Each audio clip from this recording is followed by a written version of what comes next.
शख्सियत भारत रत्न बाबा साहेब डॉक्टर अंबेडकर जी की जयंती पर आप सभी लोगों को हार्दिक शुभकामनाएं और मंगल कामनाएं प्रेषित करता हूं। साथ ही जिस तरीके से आज पूरे देश भर में हर ब्लॉक लेवल पे बाबा साहेब अंबेडकर की जयंती समारोह आयोजित किए जा रहे हैं, तो जयंतियां महापुरुषों की मनाई जाती है और महापुरुष वो होते हैं जो कोई महान काम करते हैं। बाबा साहब अंबेडकर ने बहुत सारे महान काम किए, उनमें सबसे बड़ा और सबसे महान कार्य भारत को उन्होंने जो संविधान दिया, और वो संविधान दुनिया का सबसे बेहतरीन संविधान इसलिए है कि बाबा साहब अंबेडकर ने भारत के संविधान के माध्यम से भारत में रहने वाले प्रत्येक धर्म, प्रत्येक वर्ग और जाति व्यवस्था के अनुसार प्रत्येक जाति यानी कि प्रत्येक भारतीय नागरिक को भारतीय संविधान के माध्यम से अपने गले लगाया। थोड़ा समय जरूर लगा, लेकिन आज बहुत ही खुशी का आलम है कि बाबा साहब अंबेडकर ने संविधान के माध्यम से जिन लोगों को गले लगाया था, आज उन तमाम लोगों ने बाबा साहब अंबेडकर को अपने गले लगाया हुआ है। ये सुखद विषय है हमारे लिए। दुनिया में कोई भी व्यक्ति जब काबिल बनता है तो उसकी काबिलियत के पीछे कहीं न कहीं कोई न कोई जरूर होता है। बाबा साहब अंबेडकर एक साधारण से परिवार में पैदा हुए और इतनी बड़ी महान शख्सियत कैसे बने, आज मैं अपने स्पीच में ये बात आपको बताना चाहूंगा। उस समय की देश की परिस्थितियों को ध्यान में रखते हुए देश के बारे में एक अच्छी सोच रखने वाले कुछ महापुरुषों ने ऐसा सोचा कि यह असमानतावादी व्यवस्था है, इसे बदल करके समानतावादी व्यवस्था कैसे बनाया जाए। भारत के अंदर ऊंच नीच के भेदभाव को, जातिवाद को कैसे खत्म किया जाए, इसके लिए हमारे कुछ महापुरुषों ने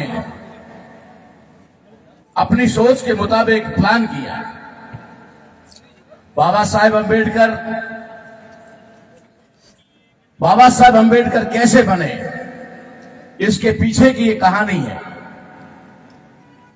बाबा साहब अंबेडकर फॉरेन एजुकेशन के लिए कैसे गए, वे कौन लोग थे जिन्होंने बाबा साहब अंबेडकर को इस काबिल बनाया। तो मैं आप लोगों के सामने आज उन महापुरुषों के नाम रखना चाहता हूं जिन्होंने बाबा साहब अंबेडकर को इस काबिल बनाया कि आज पूरी दुनिया उनको सलाम कर रही है। और ये देश ही नहीं, दुनिया के बहुत सारे देश बाबा साहब के लिखे हुए संविधान को अपना करके वहां पर अपनी समृद्धि स्थापित कर रहे हैं। ऐसे वो शख्स थे बड़ौदा महाराजा सयाजी गायकवाड़, और दूसरी शख्सियत थी कोल्हापुर रियासत के महाराजा राजऋषि साहू महाराज। साहू जी महाराज ने और सयाजी गायकवाड़ ने बाबा साहब अंबेडकर को फॉरेन एजुकेशन के लिए भेजा। उस समय बाबा साहब अंबेडकर के साथ कुछ और भी लोग जो बड़ौदा रियासत की वजीफा यानी स्कॉलरशिप पर फॉरेन एजुकेशन के लिए गए थे, लेकिन बड़ौदा महाराजा सयाजी गायकवाड़ ने बाकी के किसी भी स्टूडेंट के लिए कोई कंडीशन नहीं रखी, लेकिन भीमराव के बारे में कंडीशन रखी और उनको कहा कि मैं तुम्हें एक शर्त के ऊपर ये वजीफा दे रहा हूं ये छात्रवृत्ति दे रहा हूं कि तुम्हें अपनी शिक्षा पूरी करने के बाद मेरे यहां आकर के नौकरी करनी होगी। ये कंडीशन सिर्फ एक स्टूडेंट पे लगी और वो थे भीमराव। जब भीमराव अंबेडकर फॉरेन एजुकेशन के लिए गए तो उनके दिमाग में एक बात फिट थी कि मुझे वापस आकर के बड़ौदा महाराज के यहां नौकरी करनी है। अब उद्देश्य क्या था? क्यों महाराजा सयाजी गायकवाड़ उनको वापस बुला करके अपने यहां नौकरी पे रखना चाहते? उनकी एजुकेशन पूरी हुई, बाबा साहब अंबेडकर अपने वादे के अनुसार वापस आए और बड़ौदा रियासत पहुंचे और महाराज से कहा कि मैं आ गया हूं, मुझे काम दिया जाए। बाबा साहब अंबेडकर को एक टेबल और एक कमरा दे दिया गया और एक विभाग दे दिया गया कि संभालो। लेकिन 11 ही दिन में बाबा साहब अंबेडकर को वो नौकरी या पद छोड़ने के लिए मजबूर होना पड़ा। जिस प्रकार की असमानता की व्यवस्था उनको झेलनी पड़ी, उनका अपमान और तिरस्कार हुआ, उसके मुताबिक उन्होंने महाराजा सयाजी गायकवाड़ से कहा कि मैं अब ज्यादा समय तक यहां नौकरी नहीं कर सकता क्योंकि मेरे साथ यहां भेदभाव हो रहा है और आप यहां के महाराजा हैं तो आप मेरी मदद करें। बाबा साहब अंबेडकर उस समय इतने मैच्योर नहीं थे, लेकिन महाराजा सयाजी गायकवाड़ मैच्योर थे और वो भी चाहते थे कि मैंने डॉक्टर अंबेडकर को इंडिया में वापस सिर्फ इसलिए नहीं बुलाया है कि मैं किसी एक विभाग का विभागाध्यक्ष बना करके इसको नौकरी पर रखूं। उन्हें इस असमानतावादी व्यवस्था के खिलाफ बाबा साहब अंबेडकर को खड़ा करना था। इसलिए उन्होंने कह दिया कि डॉक्टर अंबेडकर, मैं तुम्हारी कोई मदद नहीं कर सकता।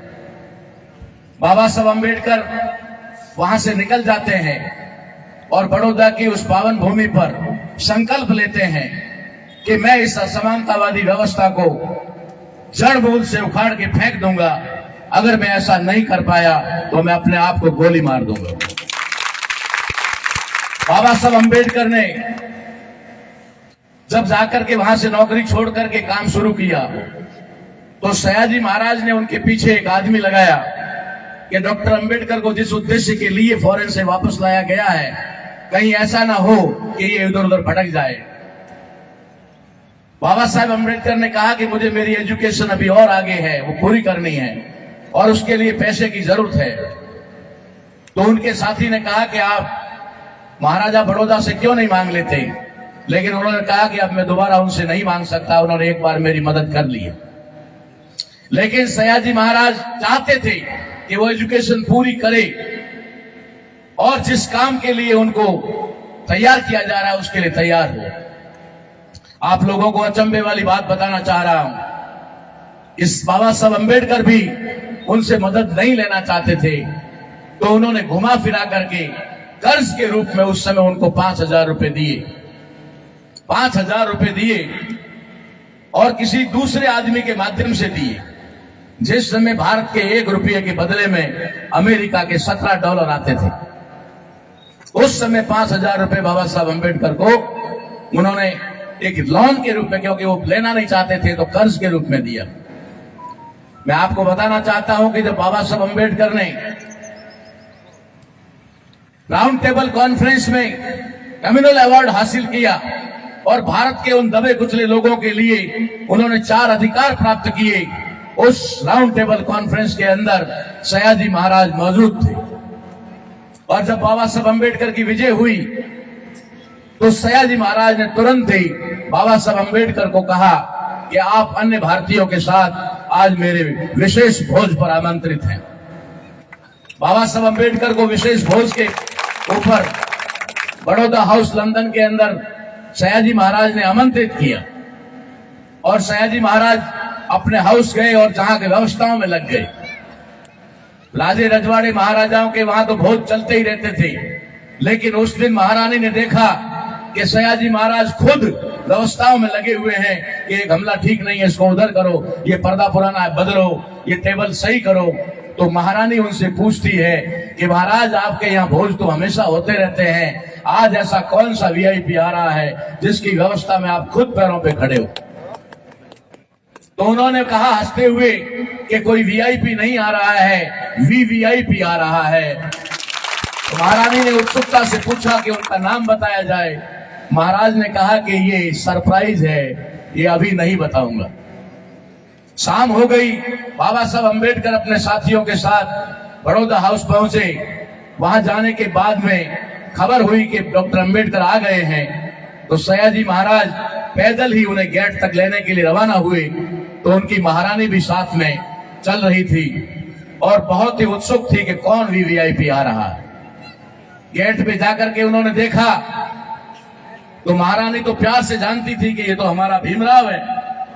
तो उन्होंने कहा कि महाराज ये तो हमारा भीमराव है। सयाजी महाराज ने कहा कि यही आज का वीवीआईपी है। बोला ऐसा क्या हुआ है ये भी बताया जाएगा। भोज पे गए, सभागार में बैठे थे।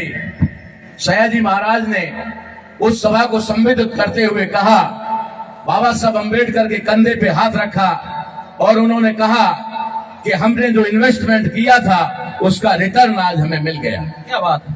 जय भीम, जय जय जय जय जय भीम, जय भीम जय भीम। जो इन्वेस्टमेंट हमने किया था उसका रिटर्न आज हमें मिल गया। उन्होंने महारानी से नजरें मिलाते हुए कहा कि आज डॉक्टर भीमराव अंबेडकर ने वो काम कर दिखाया है जो भारत देश के 33 करोड़ देवी देवता नहीं कर पाए। उन्होंने कहा कि हजारों साल की सड़ी गली व्यवस्था को डॉक्टर भीमराव अंबेडकर ने पलट करके रख दिया है और इसे समानतावादी व्यवस्था बना दिया है। ये सुनकर के महारानी की आंखों में पानी आ जाता है। ये बात मैं आपको इसलिए बता रहा हूं कि बाबा साहब अंबेडकर को इस देश के अंदर एक वर्ग विशेष या एक जाति विशेष तक सीमित कर दिया है, उस खांचे में ढाल दिया जिसकी अभी बात चल रही थी। बाबा साहब अंबेडकर ने किसी वर्ग विशेष के लिए काम नहीं किया। बाबा साहब अंबेडकर ने भारत के प्रत्येक नागरिक के लिए काम किया। इसलिए बाबा साहब अंबेडकर जानते थे कि मेरे निर्माताओं ने मेरा निर्माण किया और मुझे इस काबिल बनाया, ये उद्देश्य क्या है। इसलिए बाबा साहब अंबेडकर जब दबे कुचले वर्ग को बराबरी में लाने का काम कर रहे थे, उस समय जब संविधान के अंदर आर्टिकल 340, आर्टिकल 341 और आर्टिकल 342 लिखा जा रहा था, उस समय बाबा साहब अंबेडकर ने शेड्यूल कास्ट और शेड्यूल ट्राइब जो ऑलरेडी लिस्टेड थे, अनुसूचित बन चुके थे, उनके अलावा कोई वर्ग विशेष नहीं था, कोई वर्ण नहीं था। बाबा साहब अंबेडकर ने कहा कि इस एससी और एसटी का जो शेड्यूल बना हुआ है, इस शेड्यूल के अलावा इस देश के अंदर अन्य तमाम वर्गों के अंदर भी जो लोग शैक्षणिक रूप से, राजनीतिक रूप से, सामाजिक रूप से और अन्य कई रूप से पिछड़े हुए हैं, उन लोगों के लिए भी प्रावधान होना चाहिए। ये आर्टिकल 340 में लिखा गया, लिखना चाहते थे, 341 में लिखा गया और शेड्यूल ट्राइब के लिए 342 में लिखा गया। बाबा साहब अंबेडकर अगर शेड्यूल कास्ट और शेड्यूल ट्राइब के लिए होते तो 41 और 42 से पहले 340वें आर्टिकल में अन्य पिछड़ा वर्ग नाम दे करके इस एससी और एसटी के अलावा दूसरे तबके के लोग हैं उनको अधिकार देने की बात नहीं करती। एक रोड़ा पैदा किया गया और सरदार वल्लभ भाई पटेल के माध्यम से बाबा साहब अंबेडकर को पूछा गया कि हु इज द बैकवर्ड। हम तो एससी और एसटी को ही बैकवर्ड मानते हैं, ये नया बैकवर्ड आपने कहां से लाया। बाबा साहब अंबेडकर समझ गए थे कि जिस वर्ग को मैं देना चाहता हूं उसे ये लोग देना नहीं चाहते। ये सरदार पटेल का सवाल नहीं है, ये कोई और का सवाल है, सरदार पटेल के मुंह से कहलाया जा रहा है। इसलिए बाबा साहब अंबेडकर ने आर्टिकल 340 में हु इज द बैकवर्ड ये शब्द इस्तेमाल करते हुए लिख दिया कि इसके लिए राष्ट्रपति आयोग बिठाएगा और आयोग बिठा करके उनको अधिकार देगा। अब बात आती आती है कि बाबा साहब अम्बेडकर ने अपने कानून मंत्री के पद से इस्तीफा क्यों दिया। आप लोगों की जानकारी के लिए बताना चाहता हूं, बाबा साहब अम्बेडकर ने जब कानून मंत्री से इस्तीफा दिया, उस इस्तीफे में उन्होंने 4 मुख्य कारण लिखे थे। वो 4 कारण कौन कौन से थे? पहला वो कारण था जिसे उन्होंने संविधान में शामिल नहीं होने दिया था, Hindu code bill. Hindu code bill समान अधिकार, महिलाओं को भी पुरुषों के बराबर का अधिकार बाबा साहब अम्बेडकर हिंदू कोड बिल के माध्यम से देना चाहते थे, जिसे सरकार ने नहीं बनाया। बाबा साहब नाराज। दूसरा कारण बाबा साहब अम्बेडकर ने लिखा कि आर्टिकल 340 के तहत समाज का जो अन्य तबका दुआ कुचला है, उसको भी अधिकार दिए जाने के लिए आयोग गठित किया जाए। उस आयोग की मांग के लिए बाबा साहब अम्बेडकर ने इस्तीफे का दूसरा कारण लिखा। तीसरा कारण बाबा साहब अम्बेडकर ने अपने इस्तीफे में जो लिखा कि 5 लाख लोग एक शर्त के मुताबिक जो पाकिस्तान जाना चाहते हैं, वो सहर्ष 5 लाख लोग जाए और उसके बदले में मेरे समाज के दबे कुचले लोगों को भारत में लाया जाए। इंडिया गवर्नमेंट और पाकिस्तान गवर्नमेंट दोनों ने बाबा साहब अम्बेडकर के साथ में सही न्याय नहीं किया, धोखा किया। बाबा साहब अम्बेडकर के यानी हमारे समाज के जो दबे कुचले लोग थे, उनको पाकिस्तान से भारत नहीं लाया गया, और जो वर्ग विशेष के लोग थे, उन लोगों को भारत में लाया गया, जो आज आपकी मार्केट के ऊपर कब्जा करके बैठे हुए हैं। ये धोखा हुआ। इसकी वजह से आज पाकिस्तान से हमारे पाक विस्थापितों को भारत में आना पड़ रहा है। जगह जगह आप देख रहे हैं कि पाक विस्थापित बैठे हुए, उनको नागरिकता नहीं मिल रही, उनको न्याय नहीं मिल रहा। और चौथा कारण बाबा साहब अम्बेडकर ने लिखा था, धारा जिसको आर्टिकल 370 कहते हैं, और आज कुछ लोग उसका फायदा उठा रहे हैं कि आर्टिकल 370 हटा करके हमने देश को बहुत बड़ा इनाम दे दिया है। बाबा साहब अम्बेडकर संविधान के बनते ही आर्टिकल 370 को हटाना चाहते थे।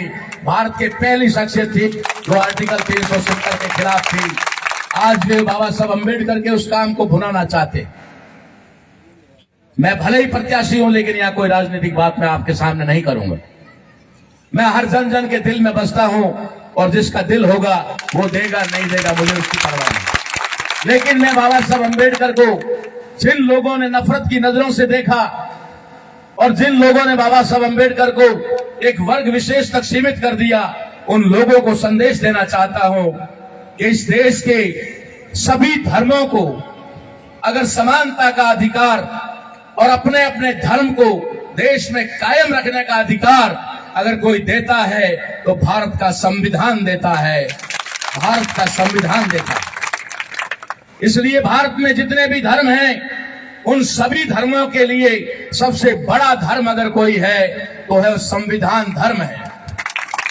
वो संविधान धर्म है जिसकी बात अभी हमारे पूर्व वक्ता ने कही कि मानवता, भारत के संविधान में मानवता है, इसके अलावा कुछ नहीं।